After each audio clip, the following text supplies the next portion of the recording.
নমস্কার।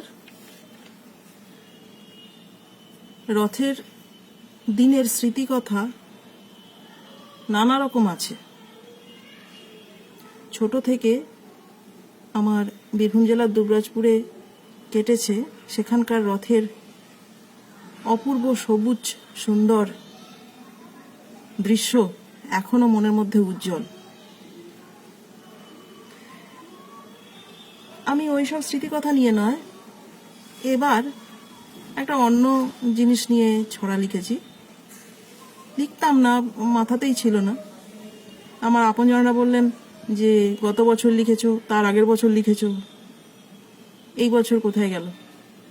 তাদেরকে সম্মান দেওয়ার জন্য আর ভালোবাসা দেওয়ার জন্যই আমার এবং অন্যান্য আমার স্রেফ হিতাকাঙ্ক্ষীদের, শুধুমাত্র শুভাকাঙ্ক্ষীদের জন্য আমি আবার লিখেছি। তো এটা একটা স্মৃতিকথাই, শুনুন। এইমাত্র লিখলাম। এই যে,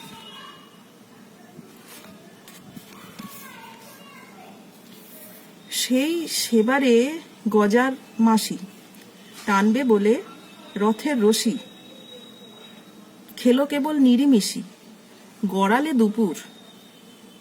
নতুন একটা পরলো শাড়ি, কুচি করা কি ঝকমারি, আঁচল গুজে তাড়াতাড়ি হাঁটলো বহুদূর। বৃষ্টি ছিল সকাল থেকে, আষাঢ় আকাশ কাজল মেখে, সূর্য ছিল রেখে ঢেকে। মাসি সবই জানে, চিনি কলা আর বাতাসা দুহাত জুড়ে ঠাসা ঠাসা দেখাচ্ছিল তাকে খাসা, ছুটল রথের পানে।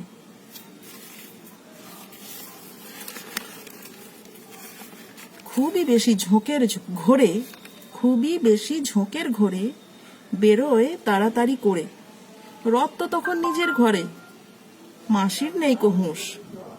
এমন সময় রথটা বেরোয়, দ্রুত কিংবা ধীর গতি হয়, চড়চড় দূর দূর ঘুর হুর মুড়োয়। ছেলে বুড়ো সব খুশ।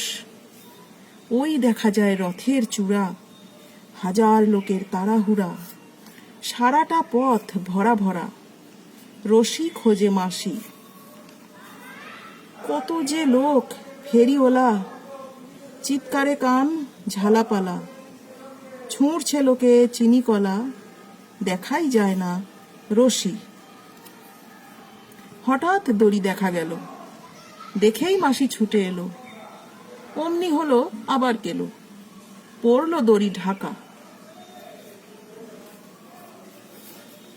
তবুও হাল ছাড়বেই না, কে বলেছে পারবেই না। ধরবে দড়ি, হারবেই না, হলেই একটু ফাঁকা। ভাবতে ভাবতে এলো সুযোগ, ওই সরে গেছে সব লোক, ধরবে দড়ি যেভাবেই হোক। ছুটলো মাসি ভেবে, তাকায়নি হায় নিচের দিকে, চোখ তুলে রেখেছে শিকে। কেবল রথের দড়ি দেখে কখন হাতে নেবে।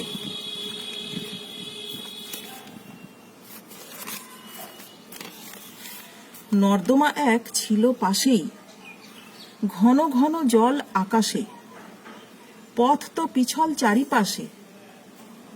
রশি ধরতে গিয়েই তাল হারিয়ে হরকিয়ে পা, উহু হু হু আহা হা হা, পড়লো মাসি পিছলে যা, সব শুদ্ধ নিয়েই।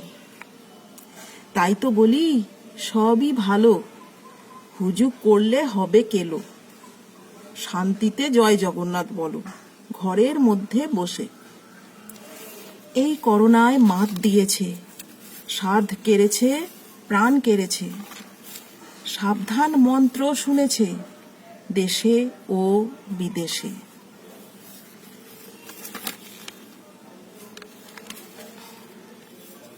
নমস্কার, ধন্যবাদ।